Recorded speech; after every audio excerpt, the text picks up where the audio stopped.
Hello दोस्तों, तो आज हम लोग बात करने जा रहे हैं इंडस रिवर के बारे में। तुम्हारा टॉपिक है इंडस रिवर, जिसे हम सिंध घाटी सभ्यता भी बोलते हैं। इसी में आपको इस नदी में एक सभ्यता मिलती है, सिंध घाटी सभ्यता, जो कि एंशिएंट हिस्ट्री में हम लोग पढ़ते हैं, मतलब सिंध नदी। ठीक, यह कैसी नदी है? पिछली क्लास में आप लोगों ने देखा ही है कि यह 12मासी नदी है। इसकी उत्पत्ति हिमालयी क्षेत्र ग्लेशियरों से होती है। इस वजह से ये नदियाँ 12मासी रहती हैं, इनमें जल जो है तो प्रवाहित होता रहता है। तो इस रिवर के बारे में हमें समझना है। तो पहला आप ये समझें कि यह रिवर एक तो अंतर्राष्ट्रीय रिवर, कैसी है? इंटरनेशनल रिवर है ये। अब इंटरनेशनल रिवर कैसे? अभी इसको हम मैप में आपको दिखाएंगे कि इंटरनेशनल रिवर कैसे है। तो चलिए मैप में समझने की कोशिश करते हैं। यह रिवर इस क्षेत्र से ओरिजिन हुई और यहाँ से ये नदी प्रवाहित होते हुए ऐसे आपको मिलेगी। दूसरा कलर चूज कर लेते हैं ताकि और अच्छा लगे, है ना। तो हम लोग दूसरे कलर पे चलते हैं। रिवर यहाँ से ये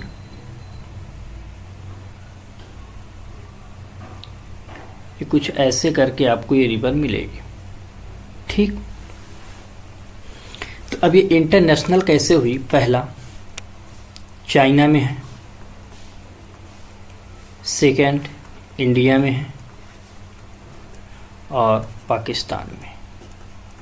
ठीक, तो ये इंटरनेशनल रिवर हुई। इतनी बात आपको क्लियर हुई। दूसरी बात, इसके जो प्रवाह क्षेत्र आप देखेंगे तो पूर्व से पश्चिम की तरफ प्रवाहित होती है भारत में। अब अलग अलग क्षेत्रों से अलग अलग दिशा आपको मिलेगी। इसकी जो उत्पत्ति है, इस क्षेत्र में एक जगह है, इस ग्लेशियर को बोलते हैं वोखरचू ग्लेशियर। क्या बोलते हैं? वोखरचू ग्लेशियर। ठीक, तो एक तो ये ग्लेशियर से निकलती, ये बात आपको समझ में आई। तो उसका नाम क्या हमने कहा? वोखरचू। वोखरचू ग्लेशियर से निकलती है। ठीक है, वोखरचू ग्लेशियर से निकलती है और अपना जल जो है तो विसर्जित कहाँ कर रही है? ये अरब सागर में। ठीक, अरब सी में अपना ये जल विसर्जित कर रही है। इस नदी की जो टोटल लंबाई है, इसकी टोटल लंबाई लिखेंगे हम अगर, यह है 2880 किलोमीटर। ठीक, जबकि इसकी भारत में जो है, भारत के अंदर अगर इसका क्षेत्र देखेंगे तो 709 किलोमीटर आपको इसका प्रवाह क्षेत्र मिलेगा। इतनी बातें आपको समझ आ रही हैं? ठीक, दूसरी बात, यहाँ जो क्षेत्र है यह है कैलाश पर्वत। आप लोग अगर पिछली क्लास देखे होंगे तो ये वोखरचू कहाँ है? कैलाश पर्वत में, तिब्बत में, मानसरोवर के पास।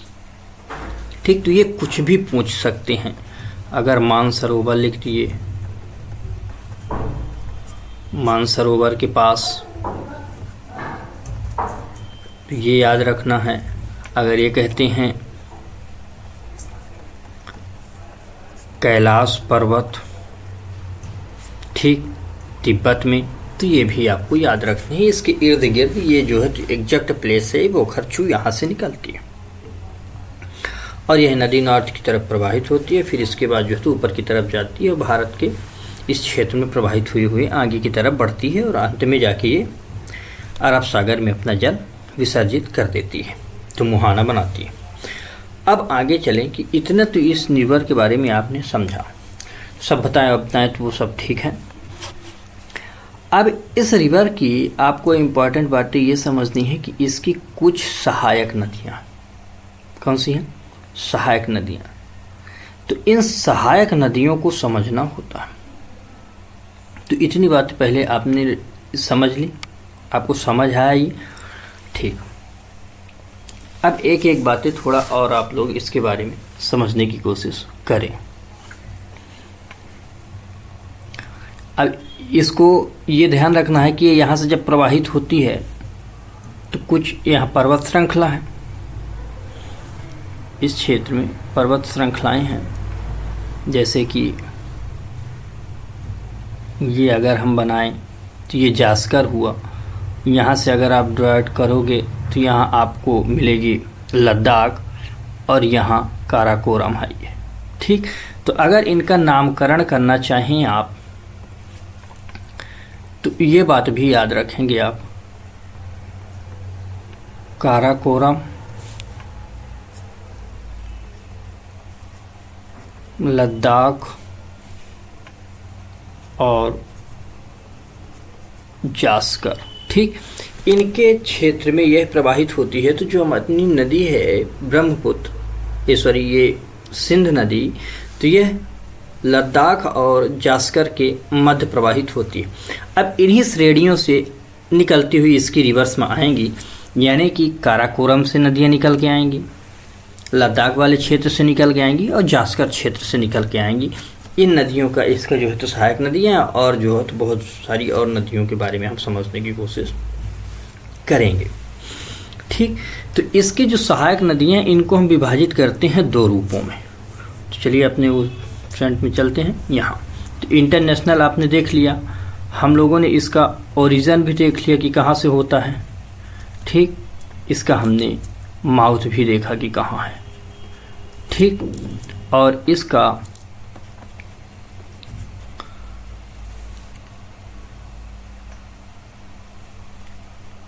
लेंथ भी हम लोगों ने समझा, ठीक। लेंथ भी, इतनी चीज़ें हमने समझी हुई। अब इसके हम लोग बात करने जा रहे हैं सहायक नदियों के बारे में। कौन सी? सहायक नदियाँ, हेल्पिंग रिवर। तो इन सहायक नदियों को हम दो भागों में विभाजित करते हैं। कितने भागों में? दो भागों में, ठीक। तो राइट और लेफ्ट,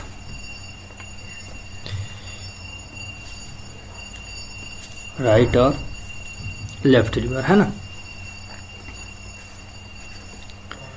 इन दो प्रकार की नदियों को हम समझने की कोशिश करते हैं। राइट और लेफ्ट अगर आपको ना समझ आ रहा हो तो थोड़ा आपको हम राइट और लेफ्ट बता दें कि राइट और लेफ्ट कैसे समझते हैं।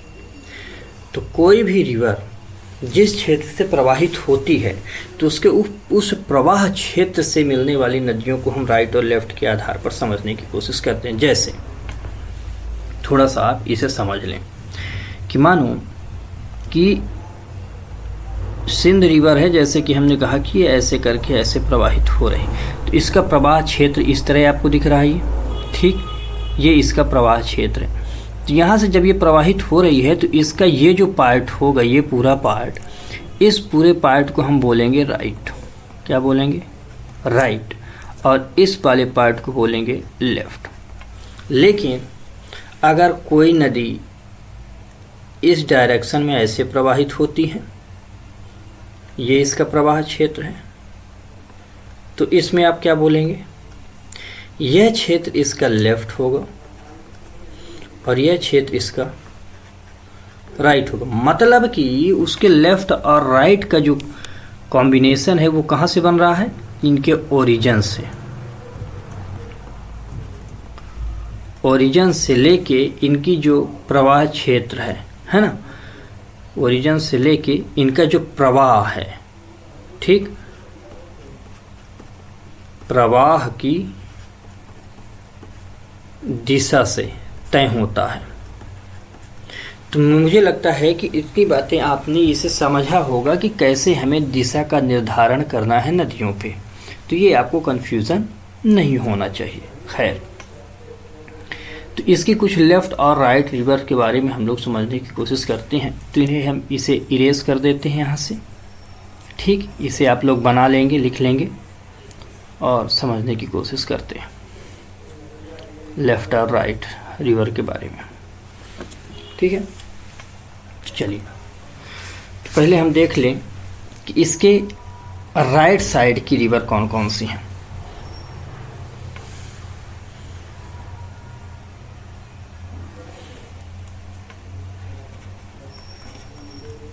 Shyok river,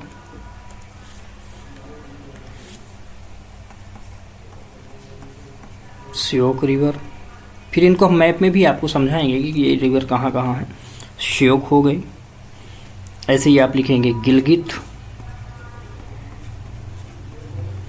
Gilgit river. Next आप लिखेंगे काबुल रिवर। ठीक है, नेक्स्ट लिखें आप गोमल रिवर। ठीक, नेक्स्ट लिखें आप खुर्रम रिवर। ठीक, ऐसे ही आप लिखें टोची रिवर।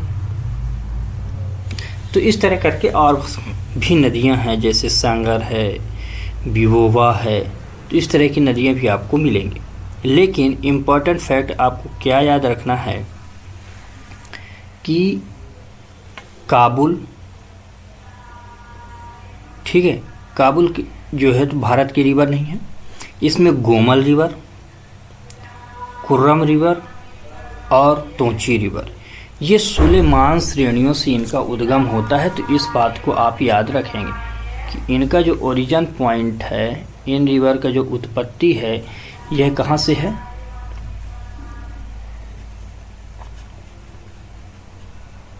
सुलेमान रेंज से।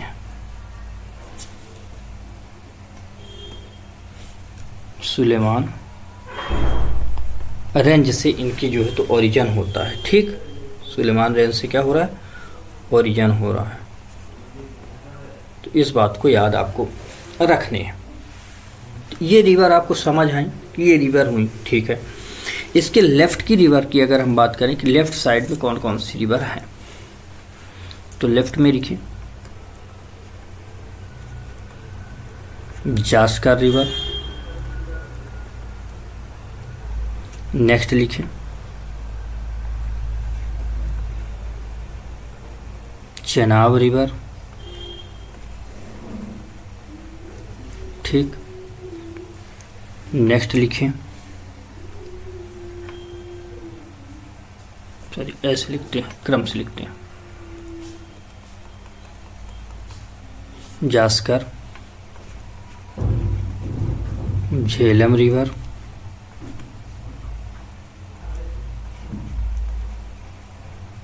Chenab river,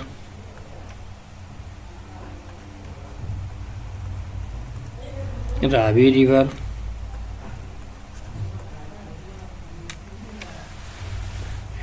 Beas river,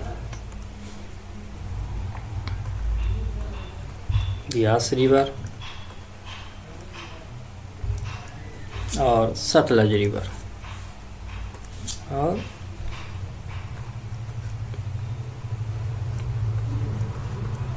Sutlej river. ठीक, इन सब में आप रिवर लिख लें। तो मेरे समझ से इतनी बातें तो आपको समझ आई कि ये कैसे हैं। ठीक है, इतनी बात आपको समझ आई होंगी। ठीक, अब ये बातें तो आपने समझ ली, इतनी इनकी सहायक नदियाँ।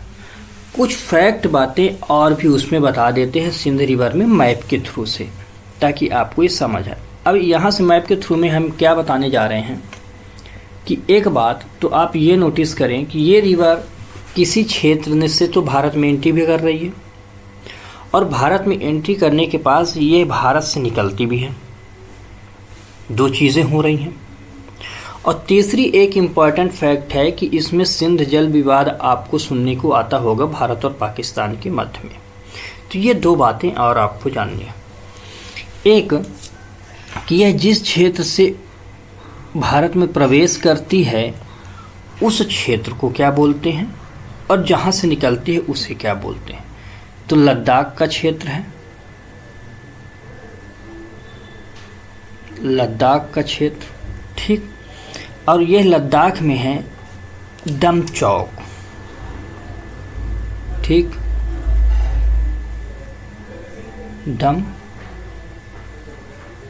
चौक क्षेत्र है, ठीक।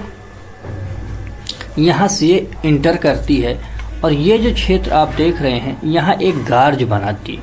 आप लोग अगर ध्यान हो कि जब हम लोग हिमालय की पढ़ रहे थे तो हिमालय में हमने बताया था 2 सिंटेक्सियल बैंड बनते हैं, तो हमने 2 गार्ज की जिक्र किया था, एक गिलगित का, ठीक, याद हो अगर आप लोगों को कि नहीं याद है, मुझे लगता है शायद आप लोगों को याद होना चाहिए कि जहाँ से सिंटेक्सियल बैंड बनता है तो एक क्षेत्र था नांगा पर्वत का, ठीक, और दूसरा था कौन सा, अरुणाचल प्रदेश में। इसे आप लोग कमेंट बॉक्स में बताएंगे। खैर, और यहाँ से यह नदी आगे की तरफ बढ़ती है और यहाँ एक गार्ज बनाती है, ठीक, सिंध गार्ज, जिसे हम गिलगित के समीप बनाती है। तो यह एक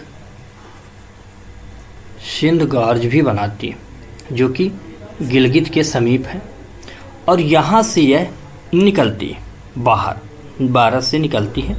तो इस पॉइंट को बोलते हैं चिल्लार। क्या बोलते हैं, चिल्लार या चिल्लास। तो चिल्लार या चिल्लास बोलते हैं, और यहाँ ये नदी निकलती है और निकलने के बाद पाकिस्तान के दर्दिस्तान प्रदेश में प्रवेश करती है। तो यहाँ से यह जो पाकिस्तान का क्षेत्र होता है वो दर्दिस्तान है, और यहाँ से ये इंटर करती है, फिर जाके आगे आके मुहाना बना लेती है, ठीक। तो खैर, इतनी बातें मुझे लगता है कि आप लोगों को समझ आई होंगी। अब एक समझौता है, उस समझौते को आप लिख लें कि जो सिंध जल समझौता हुआ है वह कब का, सिर्फ आपसे डेट पूछी जा सकती है और ज़्यादा नहीं। तो यह समझौता हुआ था जिसे हम ट्रीटी बोलें, है ना, सिंधु नदी जल समझौता, सिंधु नदी जल समझौता, ठीक। इसको बात करें हम सिंधु नदी जल समझौते का, तो यह है 19 सितंबर 1960 का, ठीक। इसमें 80-20 का जो है तो टारगेट रखा गया था, 80-20 का टारगेट ये रखा गया था, ये याद रखना है। अब क्या है कि ऊपर की 3 नदियों के जैसे सिंध, झेलम, चिनाब, ठीक, तो यहाँ से अगर देखें तो इसमें मानो कि हम एक सिंध भी रखते हैं, तो सिंध, झेलम, चिनाब ये 3 नदियाँ हो गई, और इधर की ये 3 नदियाँ ये हो गई। तो इस तरह करके विभाजन किया गया है, 80-20 का टारगेट रखा गया। तो ऊपर की जो 3 नदियाँ हैं उनमें 80% पाकिस्तान को मिलेगा, नीचे की जो 3 नदियाँ हैं उनमें 80% इंडिया को मिलेगा। ये ट्रीटी हुई थी। तो आपको ट्रीटी का सिर्फ ये याद रखना है कि ये कब का है। इम्पॉर्टेंट बात ये है आपके लिए, ये पूछेगा। तो आज की क्लास को हम लोग यहीं तक रखते हैं, नेक्स्ट क्लास में फिर जल्द मिलते हैं। लेकिन आप लोग ये कमेंट बॉक्स में ज़रूर बताएं कि आपको ये क्लासेस कैसी लगती हैं। साथ ही साथ आप अपने दोस्तों को शेयर करें, आप सब्सक्राइब करें और कमेंट करें। तो तब तक के लिए धन्यवाद। आप लोग पढ़ते रहें, बढ़ते रहें। जय हिंद, टेक केयर।